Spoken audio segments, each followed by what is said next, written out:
Hello, hello, hello. Okay, so please, we'll be getting to the stream very, very shortly. So please invite everyone else that you know to come and join. We'll start in about like 2 minutes. Sorry, so sorry for the delay. The issues out of our control. Thank you.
Yes. So yeah. The two books that we'll be using for this live stream. The book that we'll be using is the microcontroller based applied digital control. Check chapter 6 of that, right? 6 and 7 of that.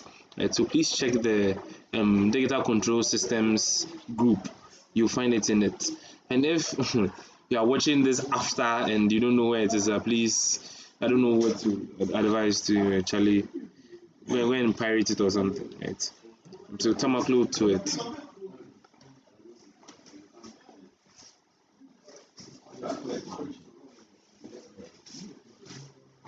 Let's start. Good evening. Let's start. So we started this.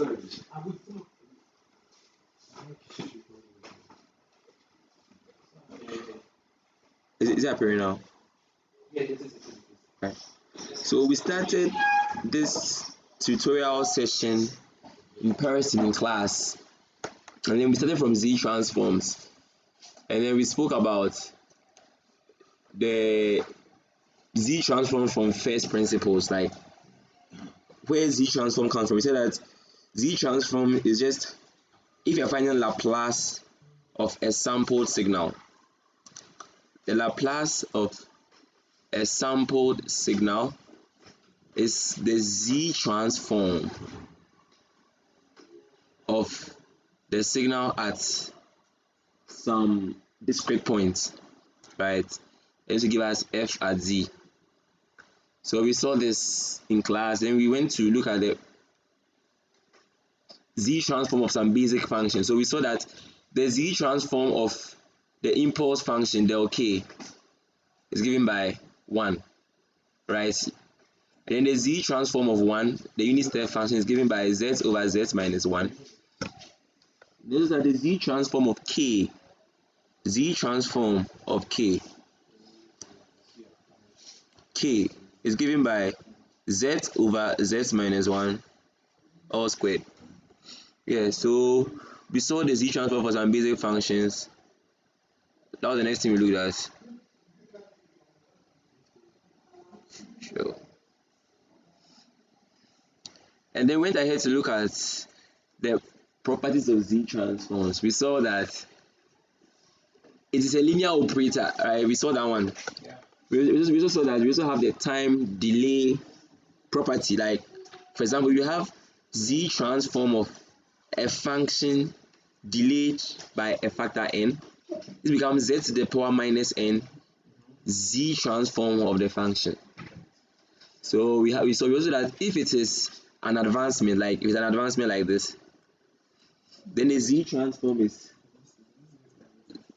I'm seeing it. So here is f of k plus n.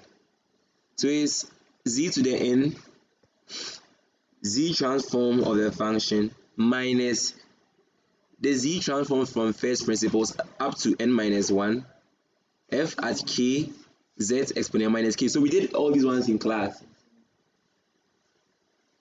from k is 0 to minus 1. So we did this in class. So yeah, so we'll continue. So we saw these properties, and then we saw another property that the Z transform of k to the power m of a function is given by minus z d dz to the m, the Z transform of the function. So we saw this one. So we looked at examples in class and everything. So let's not take much time here. Then we started with the inverse Z transforms. Please, if you have any question at all, ask it in the chat.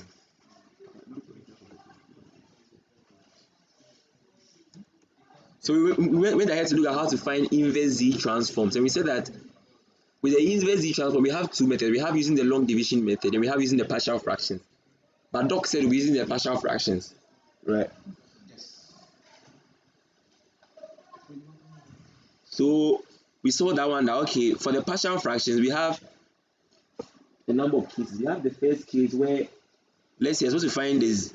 If given that f of z is equal to z over z squared plus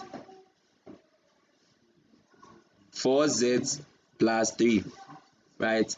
So that here we can factorize the denominator. So the first case is if we have real and distinct roots, right? But always for z transform inverse, always start at f of z over z. That's how you always start. So you always start at, so divide this by z. So I'm having this plus 4z plus 3. So in the end, I'm having 1 over, this is factorizable to give me z plus 1, z plus 3. Yes. So you can use inverse Laplace to find this. Then we can move on from there. So we've seen all this. We saw all this. So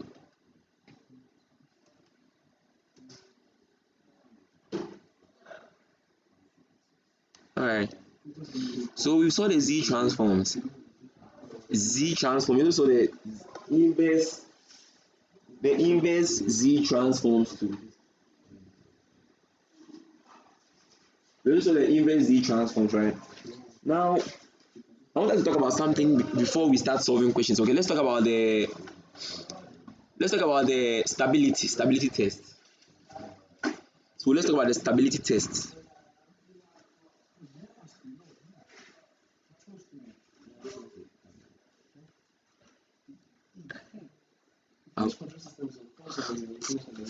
So let's talk about the stability as well. We'll come back and talk about the things we've left behind, okay? Sure. So stability. So in z transforms, okay, we have two ways of testing for stability. We have the first one using the poles, right? Using the poles. That's Bibo. And then we also have through the jury test. So let's see how this one works. So if you have the transfer function, let's say c of z over r of z, right? So we have a numerator in terms of z and a denominator in terms of z. Meaning that this will give us the poles, this will give us the zeros. So if you want to check if a system is stable, you check the transfer function in the system.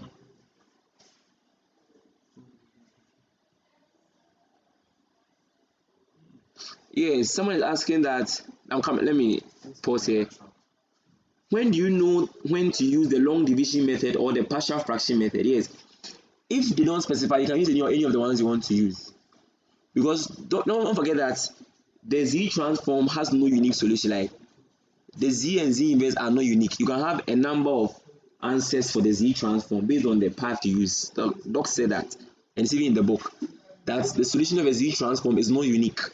So you can use any of them. But I remember clearly, if someone can correct me, that doc said that we are using partial fractions alone. Right? So please, if I'm wrong, someone should correct me. But that's what I remember. So I hope I've answered your question. Alright. Because I'm sure he'll just go like find the z inverse of this function. And then you can move on. So let's see how to check for the bounded input, bounded output test. So if I have a circle like this in the z plane, okay, this is my imaginary axis, this is my real axis. I have a circle in the z plane with radius 1, so it's called a unit circle, right? Now, every pole that lies, if all the poles of the transfer function lie within this unit circle, then the system is stable. So for example, if I have c of z over r of z to be equal to, let's say what, z over z plus 0.1, z plus 0.2, I have it like this. This is z, okay. Now, so let's check, let's find the poles. For the poles, I'm guessing what, z is equal to what? Z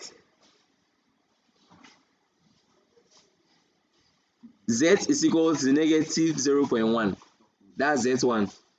And Z2 is equal to negative 0.2. So the magnitude of this is equal to 0.1. Magnitude here is 0.2.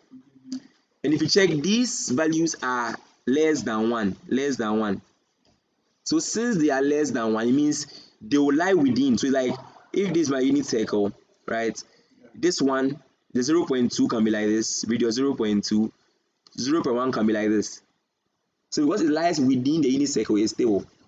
If it lies outside, so assuming here was, let's say, z plus 5, so the radius is 5, it lies here. Any point outside the unit circle is a point of instability, so it's unstable, right? And then finally, if the radius is 1, if the points or if the pole lie on the unit circle, then it's marginally stable. Marginally stable. Right. So yes, Doc said he will give us a formula sheet. So Thomas, I'm sure he will give it to us. Not in midterm, he said exams. I don't know for midterm, but he said in exams to give us the Laplace, the Z transforms. But midterm, I can't tell. I can't recall. Thank you. Yes. So, but there may be cases where the, how do we call it? The order of this denominator here, right? The order of this denominator here can be greater than 3, can be more, 4 or more. And in that case, factorizing becomes difficult. So therefore, we have to resort to using the jury test. So this is, the jury test is useful in this case, this scenario. Kindly pay attention, watch it. This is how we use the jury test, okay? Assuming I have a transfer function, R of S, giving me E of S, going through a sampler. I have G at S here. I have my C at S here. Feedback through 1 coming here. Right? So we know that okay, let me just bring this way. Let me bring the H here. H of S. Through a feedback H of S. Through a feedback H of S. I'm coming, please.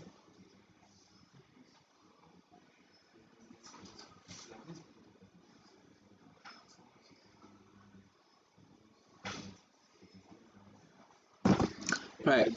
So we know that the transfer function of this is Z of S over R of Z. C of Z over R of Z is given by this G of Z over 1 plus J H of Z.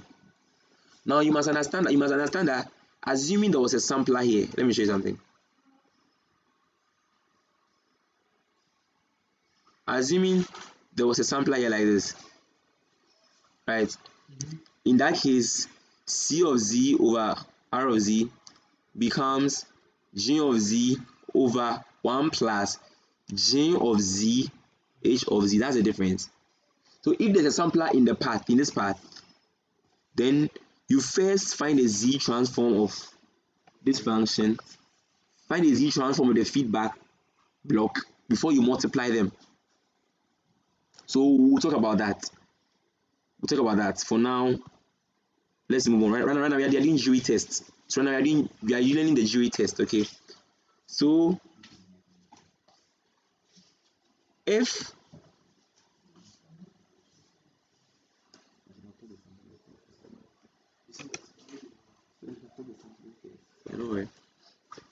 so let's move on. So this is our transfer function, right? This fantastic.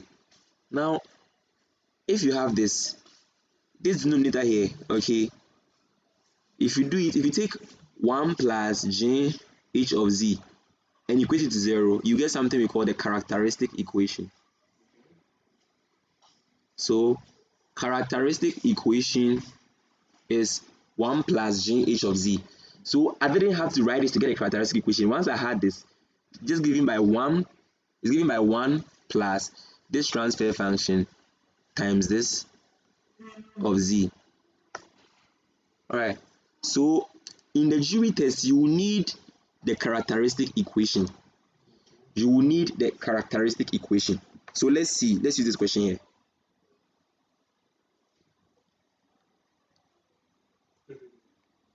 I want which one is this? Yeah, I want to go to the book. Okay.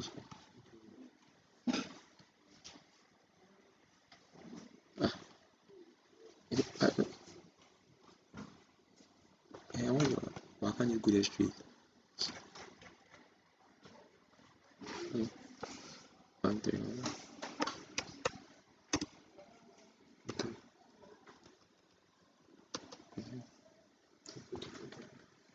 Sure. So please go to chapter 7. Chapter 7. Chapter 7, that's where the Dewey test is. Chapter 7, please. Alright, sure. Hey, oh, it's not chapter 7. Baba, it's not chapter 7. Please, which chapter is? I think it's chapter 8. Sorry. Please, let's go there and see. Okay, it's here. Yeah, chapter 8. So this is a Dewey test. This is a Dewey test. It's fantastic. So, in the Dewey test, what you need is your characteristic equation. Okay. So, in the Dewey test, you need your characteristic equation.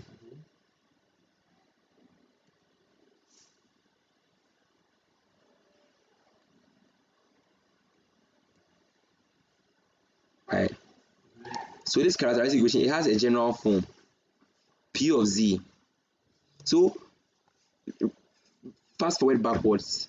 If you are given the block diagram to find the characteristic equation, you just do 1 plus g h of z equals to 0. That will give you a characteristic equation. But in most questions, they will give you the characteristic equation themselves. So they tell you that, oh, the characteristic equation of this closed loop transfer function, this unity closed loop transfer function is equal to. So they will tell you. So generally it's given by a0 z to the n plus a1 z to the n minus 1 plus up to an z to the 0. What this means that the characteristic equation will look like this. It will look like, let's say, 3z to the n plus, let's say, 0.3 plus 0.2 z to the n minus 1 plus dash dash dash up to, let's say, 0.4 is equal to 0. So it can look like this, right? So a typical characteristic equation in the question, they can give you, given characteristic equation given as z cubed plus 0.4 z squared plus 0.11 z plus 0.5 is equal to 0. They can give you a question like this and say, this is the characteristic equation. So they will say that, oh, maybe a unity closed loop transfer function with this characteristic equation determine if it's stable or not. You get it?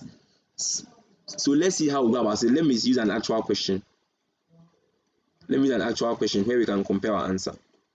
Then we'll go through. Okay. So let's see. Before we look at the example in the book, let me give a question and then let's move on. Okay.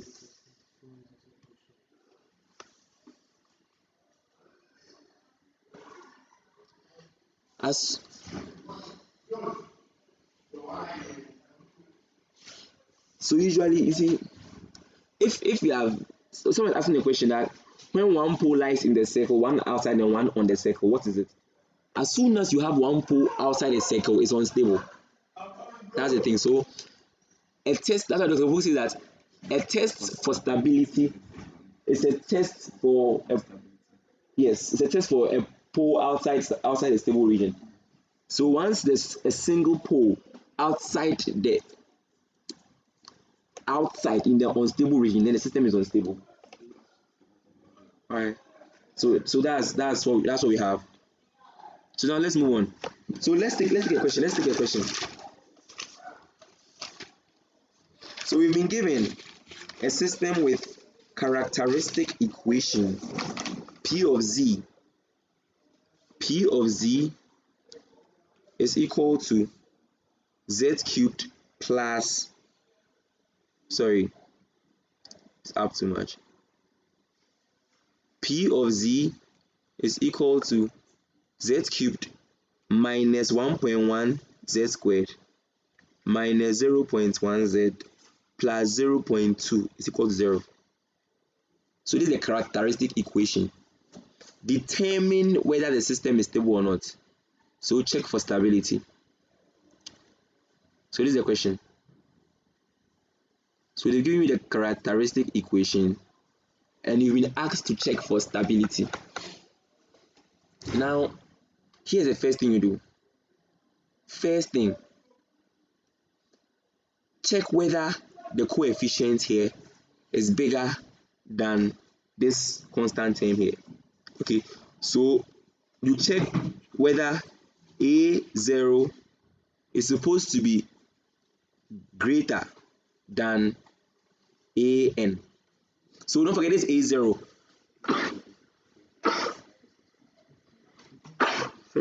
Sorry. So in the general expression, I wrote it as A0 z to the n, right? So A0 is the coefficient. So here the coefficient here is 1. The magnitude of the coefficient here is 1. So is 1 greater than 0.2? Yes. If that's true, first condition has been satisfied, you go to condition 2. If this condition was flouted, then is it flouted? Flouted, then you say that if the condition was broken, then you say that the system is not stable. You don't even continue at all. Alright. Now, the second thing, you check P of 1 is supposed to be greater than 0. So here in this question, put in P of 1. So we are talking about 1 cubed minus 1.1 times 1 squared minus 0.1 times 1 plus 0.2, and this is supposed to be greater than 0. So if you put this in the calculator, you get 1.8. You get 1.8, and 1.8 is greater than 0. So this condition has been satisfied. So you go to the third. The third condition states that minus 1 exponent n, P of minus 1 should be greater than 0. Here is this is the condition that in some books they say, oh, if n is negative, do this. If n is, all that has been summarized into this formula like this. Just if you use it straightforward and it's greater than 0, it means the system is, you are in your stable state. So you move on. You get it. So minus 1 to the power 3 multiplying P to the power minus 1, so minus 1 cubed minus 1.1 minus 1 squared minus 0.1 minus 1 plus 0.2 is supposed to be greater than 0. Yeah, n is the highest power. N is the highest power here. The order, so it's the highest power here. So if you do this correctly, you get 0. Oh, sorry, here you know you're 1.8. You get something. You get a positive answer, but it's not 1.8. Yeah. Let me see. Can you check for me? Okay. I think you get 0. I think you get 0.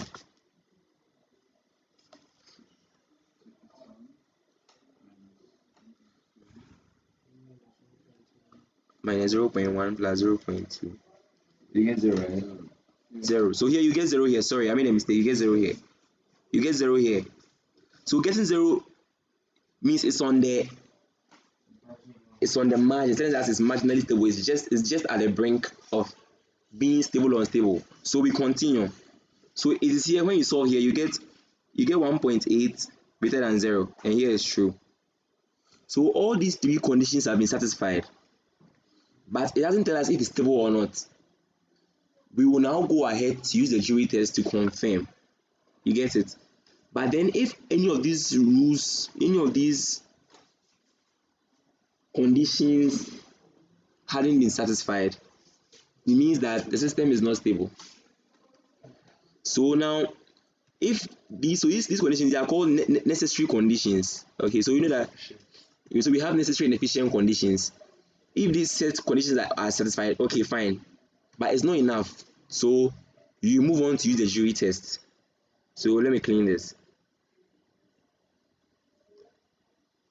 So now come and say using the jury test. Using the jury test. Using the jury test. So the jury test, here's how you go about it. You start z to the power 0, z to the power 1, z2 up to z to the nth power. Then you have your rows. So we have row 1. Yes, please, we'll look at the characteristic equation given the transfer function. Please, we'll look at it. Okay, we'll look at it. There's an example in the book, so we'll look at it. Thank you very much. So now we are doing the jury test, right? So this is my row 1. What goes into row 1? What goes into row 1 are the coefficients of these things I've written here. So the coefficient of z to the power 0 is what? 0.2. Coefficient of z to the power 1 is negative 0.1, negative 1.11.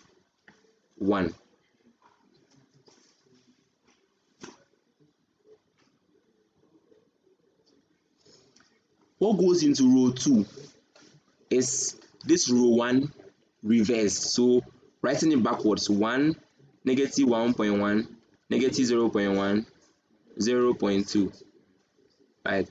Now, how do we know the number of rows to go through? We know the number of rows to go through using this simple equation. So this equation will make us know the number of rows after which we will end. Yes. So now n is the highest order here, so n is 3. So 2, 3, 6 minus 3, 3. So I'll be going up to 3 rows. So how do I get my third row? It's very similar to root Howitz, right? But this time, you take this first column here, and you take this last here, and find the determinant. So you do determinant of this and this, determinant of 0.21, 1, 0.2. So this will give me 0.2 squared minus 1. That will give us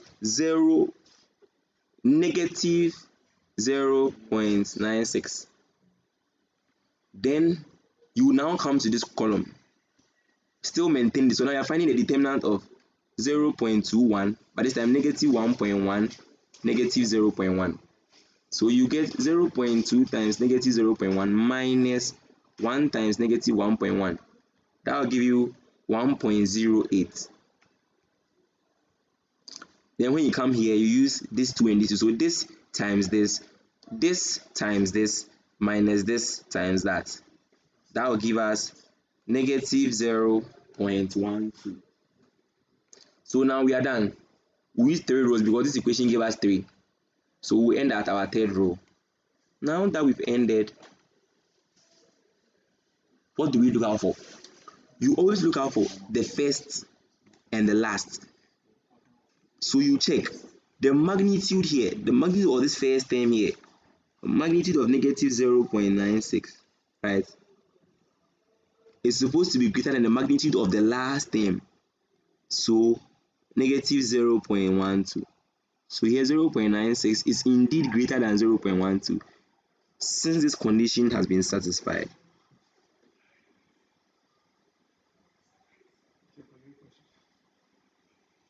So now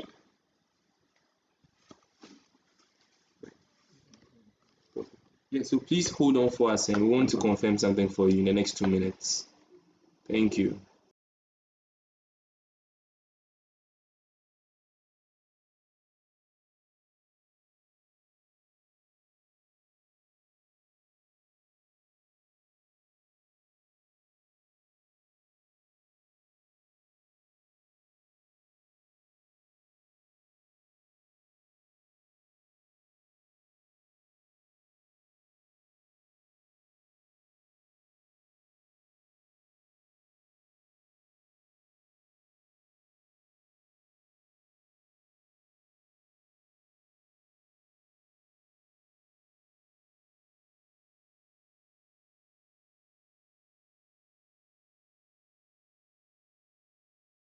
P of The zeros. P of 1.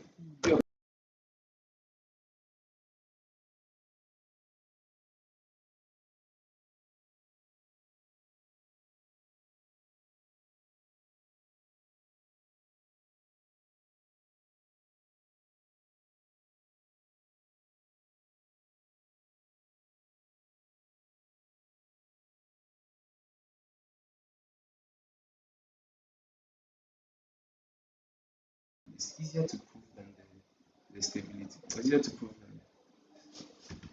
than. What's going to happen? Alright, so now the Dewey test has also converged. We also have this, right? So then we'll conclude that all conditions have been satisfied except we saw that the first condition it wasn't satisfied because we saw that P of 1 was equal to 0. It wasn't greater than 1. It wasn't greater than 0, it was equal to 0, right? So this therefore makes the system marginally stable. This therefore makes the system marginally stable. Yes. So this is how you perform the Dewey test. First, get your characteristic equation.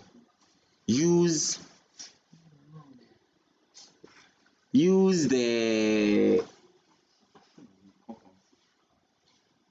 necessary condition tests, like the fact that here must be greater than here, P of 1 must be greater than 0, or minus 1 exponent n P of negative 1 should also be greater than 0. Once satisfies all these, you now come and use the Dewey test. And we've seen how to go about it. Start at, you know your number of rows by doing 2 to the power n minus 1. Once you have your number of rows, your first row is this. The second row is this. Then you compute the determinant.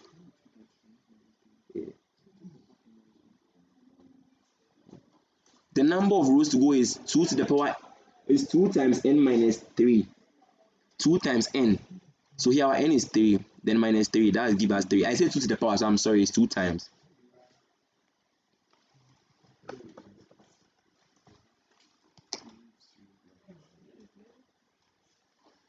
Alright.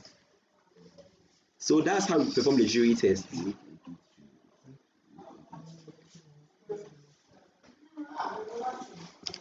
Right.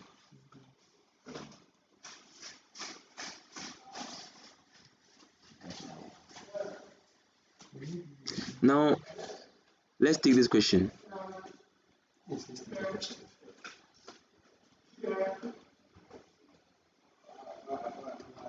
I'm coming, please.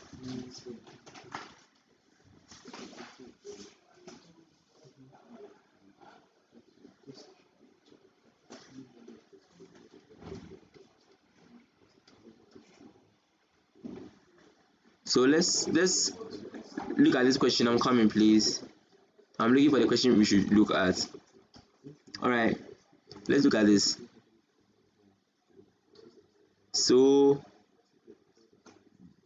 the closed loop transfer function of a system is given by gz over 1 plus g of z, where g of z is given by this. So they're giving us g of z to be given by this, right? So I said that the characteristic equation is given by what?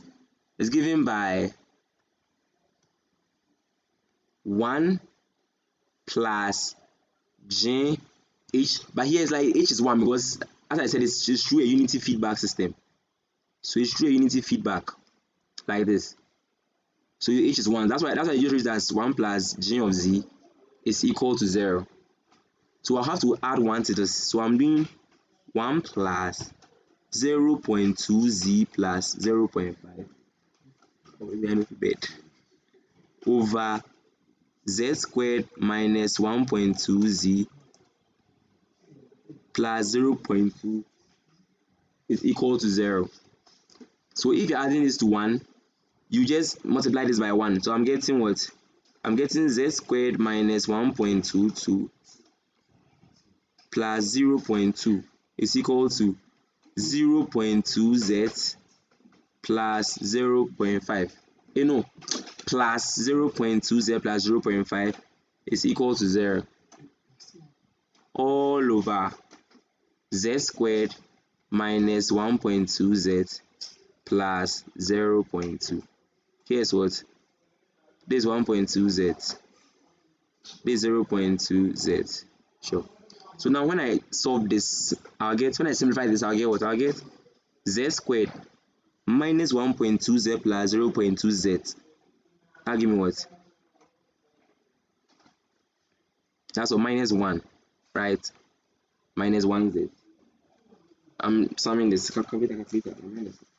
Sorry. So minus 1.2 plus 0.2 minus 1z. So minus z. Then now 0.2 plus 0.5 plus 0.7. So this is z. All over denominator is equal to 0. But when I cross multiply this and this, I'll get 0. So this is the characteristic equation. So it's like they give me a question that says that perform the Dewey test giving characteristic equation this. So that's it. See, watch here. So yeah, so that's what we have. So our characteristic equation P of z is given by z squared. It's given by z squared minus z plus 0.7. Z squared minus z plus 0.7, like this. So then, performing your Dewey test, first thing, find P of 1, which should be greater than 0. If I put in 1 here, what will I get? I'm getting 1 minus 1 plus 0.7. This is true. Okay. So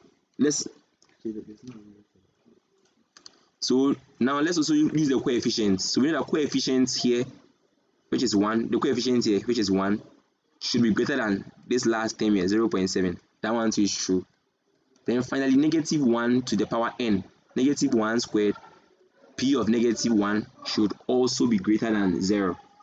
So here I'm getting 1, of course. So P of negative 1, negative 1 squared minus negative 1 plus 0.7, right? So this is giving me what? 2.7. Satisfied. So I must go ahead to use the Dewey test, the Dewey table. So you will start from z to the power 0, z1 up to zn, here up to z2. Then you have your row here. How many rows will I go? 2n minus 3. So 2n minus 3 means n is what? N is 2, right? So 2 squared, 2 times 2 minus 3, that's 1, right? 2n minus 3, n is 2, so that's 1. I'm finding the number of rows to go. 2n minus 3, so n is 1. So I'm going 1 row, and I said on the first row, what goes into the first row is what? Is 0.7 minus 1 and 1, right?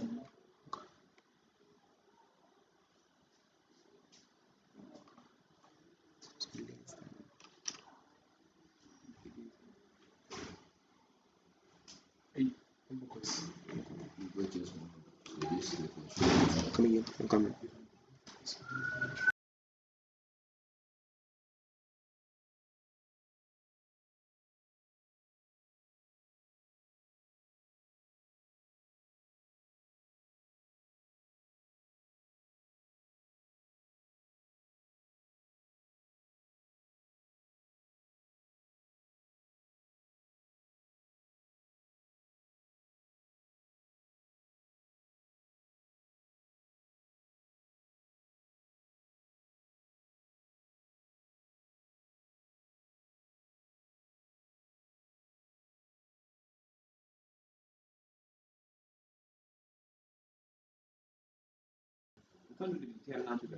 So if you see here is just 1 row like this, and in the Dewey test we are supposed to find determinant. So because it's just 1 row, we can't continue the Dewey test, right? We can't find the determinant of a single line like this.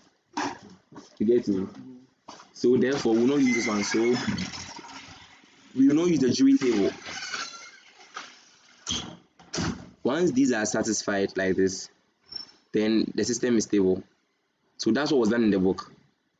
So they just use the fact that f of 1 is 0.7 years. They use this and they also use this. And then because all these conditions are satisfied, the system was stable. You get it? Yes. So let's see. Yes, on. Yes. Sorry.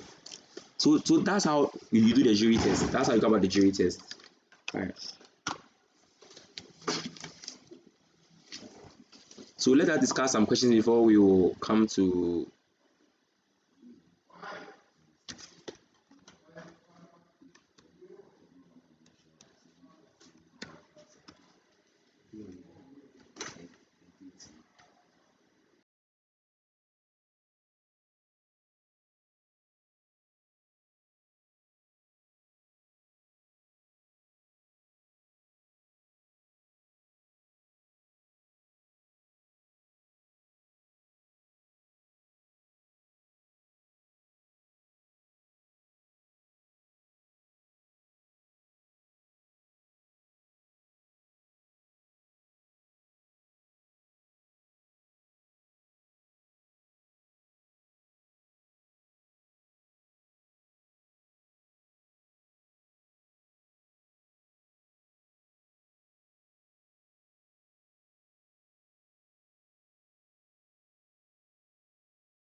Please hold on. Okay, we are checking some.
I think when I started solving this inverse question,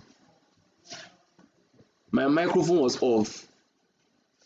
Yeah, so let's go over again. Sorry, okay. Let's go over again.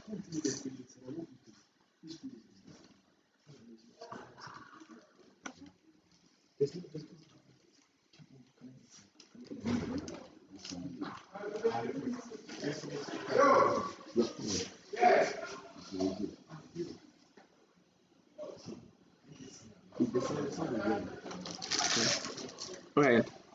So I'm saying that we are right now we are going to look at finding inverse, finding z inverse, right, with repeated roots. So the transfer function has repeated roots. I'm saying let's look at an example. Okay, so the example we are considering is 1 over z squared. So f at z is equal to 1 over z squared multiplying z minus 0.5. So we know that for the inverse z transform, always start at f at z over z.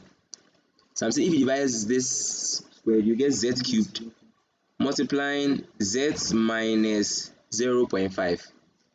So resolving partial fractions, I'll get what? A over z cubed plus b over z squared plus c over z plus d over z minus 0.5. You get it? I'm saying that as for how to resolve this one, I'm sure we can all do it. So when you do this correctly, you get a to be minus 2. So you get minus 2 over z cubed. You get b to be minus 4. So minus 4 over z squared. You get c to be minus 8. Minus 8 over z. Then you get d to be 8. So plus 8 over z minus 0.5. But this thing we are solving for, we are solving for what? F of z over z, like this. Alright. So now multiply, cross multiply, multiply through by z. So I get this times z here, this times z here, this times z here, this times d. So I'll be left with minus 2 z to the power minus 2 minus 4 z to the power minus 1 minus 8 plus 8 z over z minus 0.5. So when you get here, over here, we'll use this theorem that the z transform of f of k minus n is given by what? Z to the power minus n z transform of the function, right?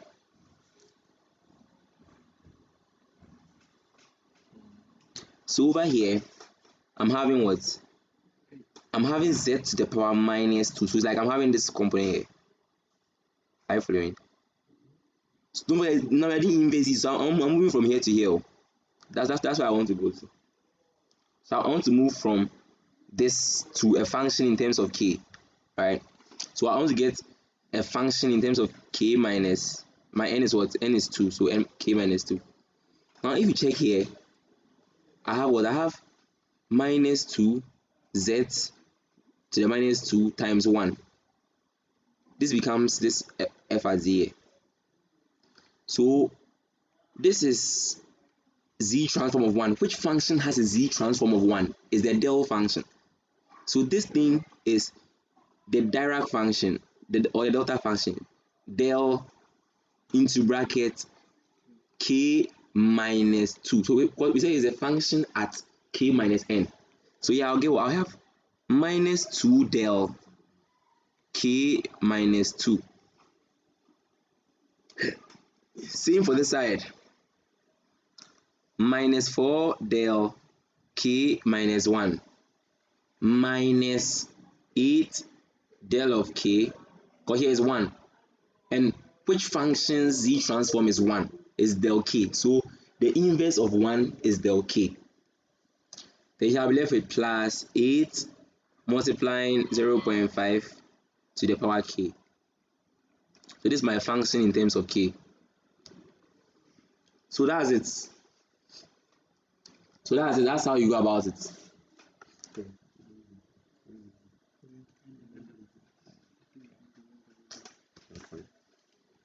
Alright, so that's it. That's it for the z transform repeated root. So right now we've seen, right now we can do all the z transforms.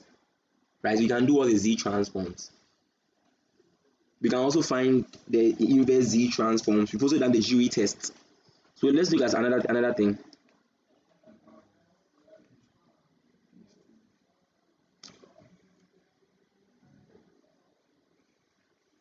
Let's look at how to find a characteristic equation. Okay, let's look at how to find the transfer function given a characteristic equation. So let's just say that given c of k plus 2, how to find a transfer function given the difference equation.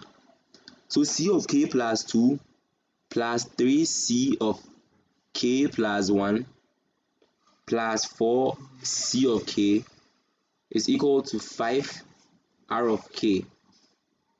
So given this difference, so given this as a difference equation,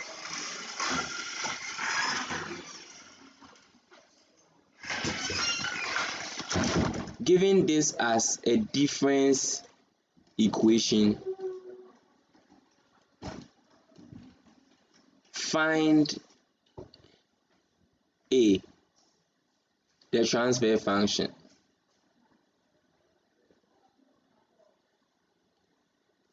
and B, find the impulse response.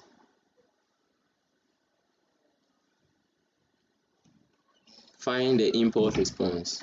So let's say we have a question like this, right? We're first supposed to find the transfer function. So to find the transfer function, you must convert this difference equation into z transforms. So now here's how you do it.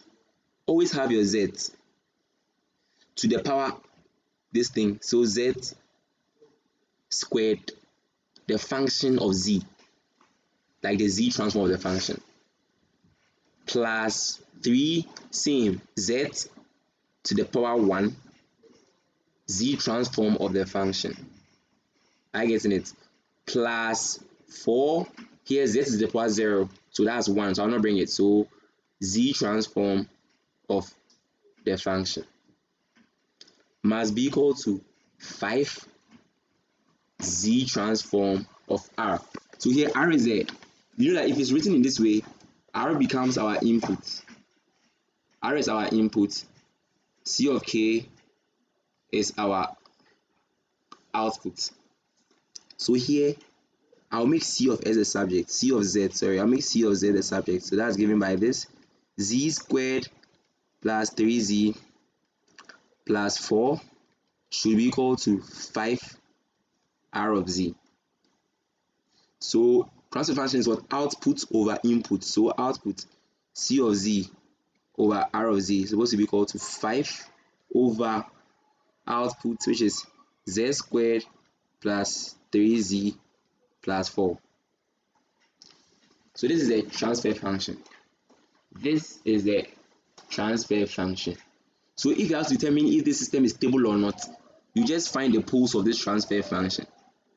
So the poles of this transfer function means that what? Equate denominator to 0. So z squared plus 3z plus 4 is equal to 0. Right? Yes. Then find the poles. I think here, you know, guys, assuming here was, let's say minus 3. We are talking about the poles being what? The poles being 4, z is equal to 4, and z is equal to minus 1. So if you check, the magnitude of this 4 is greater than the unit circle. It lies outside the unit circle, therefore the system is unstable. So they can ask a question like that. Now let's find the impulse response.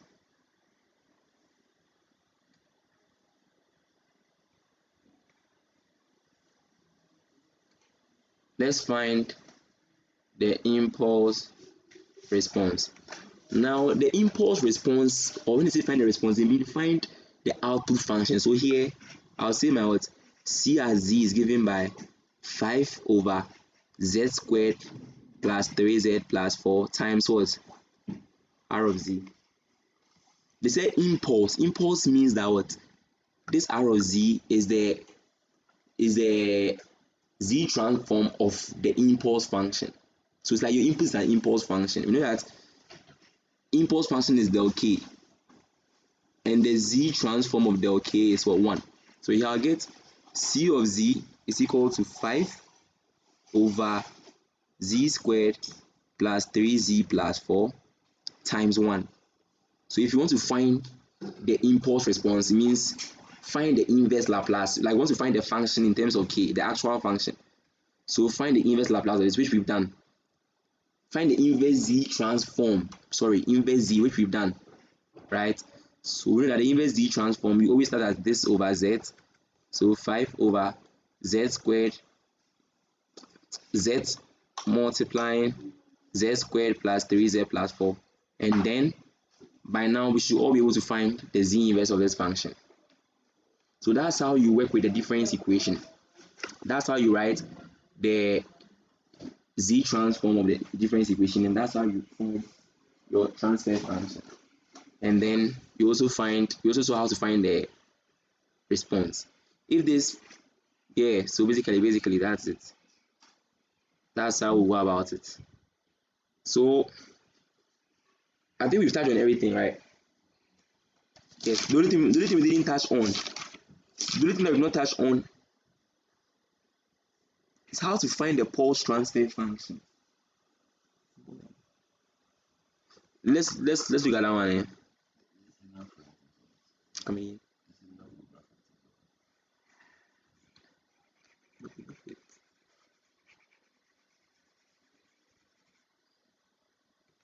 So let's look at the pulse transfer function.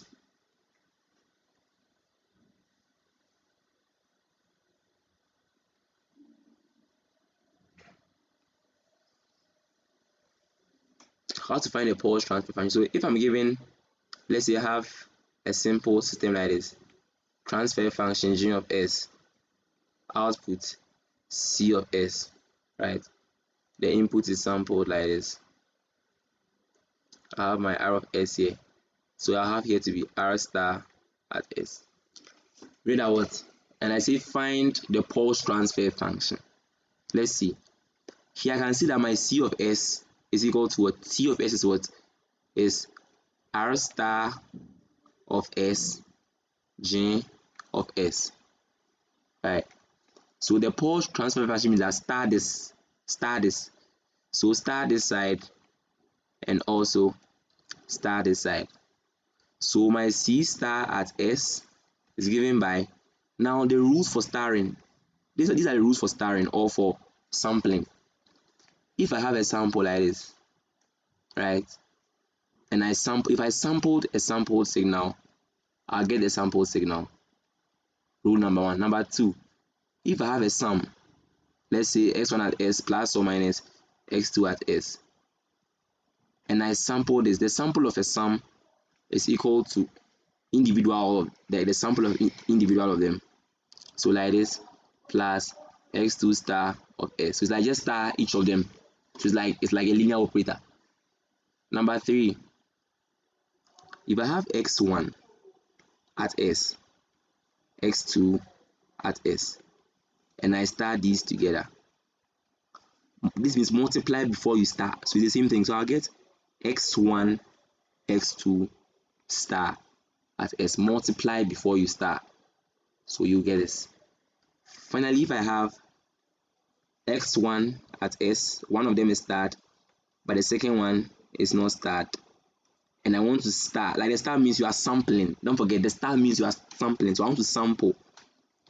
So here I'll be getting what? I'll be getting x1 star of S, x2 star of S. So over here, so if you take note of these sampling rules. So over here, I'll take this one. So I know that to become what? To become R sampled of S, G sampled of S. Transfer function is output over input. So output over input is equal to G star of S. And we say that the Laplace transform of a sample signal will give you the Z transform. So I'll get Z transform G of Z.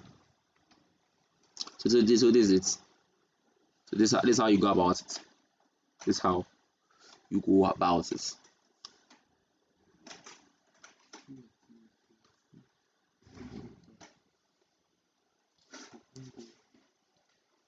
Now let's look at the next thing. The next thing we look at is if it's cascaded, right? But with the cascaded, we have if it's cascaded like this. Let's say this is G1 at S, and there is a sampler before G2 is cascaded. So this is G1, this is G2 at S before I pick the output.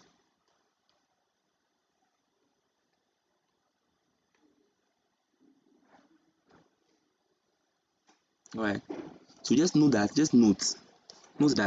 if you have a sampler in between them, then the transfer function C of Z over R of Z becomes G1 of Z, G2 of Z. So you Z transform each of them separately, and then you multiply them, If there is no sampler in between,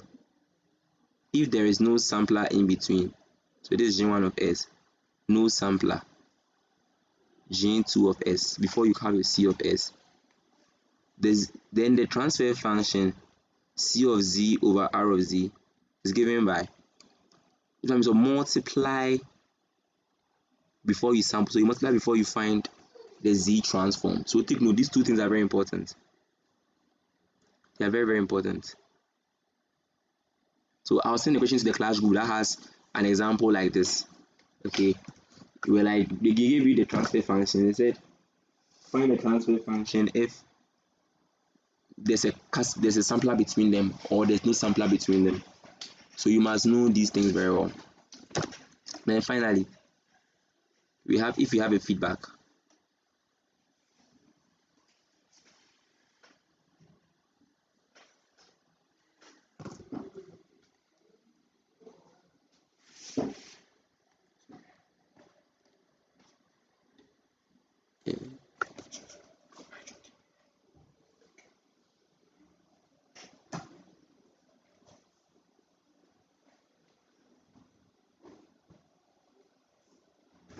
we put this inside. Sure. So if I have a closed loop system like this, right? Your C of Z over R of Z, we know that it's always given by this G of Z over 1 plus this times this, but you check between these two. Because there's no sampler between them, you treat it like cascade without sampler. So cascade without sampler, you get what? 1 plus G H before you Z it.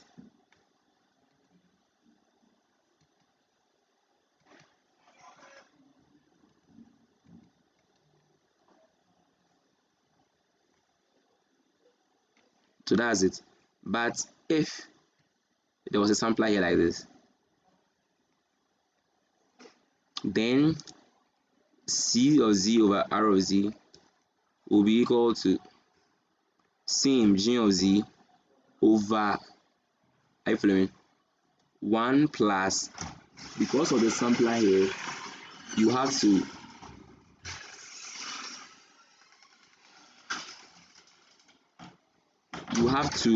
treat it like a cascade with a sampler in between. So I'll have G of Z, H of Z. Alright. So I'll send the question that has these things in them. Okay, so you just try them. Hopefully tomorrow morning we'll all just try to go through tomorrow morning. You God will. So right now, the only thing that we've not touched on is how to go about the signal flow graphs, and also those beginning things about sampling and hold and all those stuff. So kindly read those ones. Kindly try and read those ones. Okay, and then I'll send a question that has this feedback or a cascade thing in them. Thank you very much.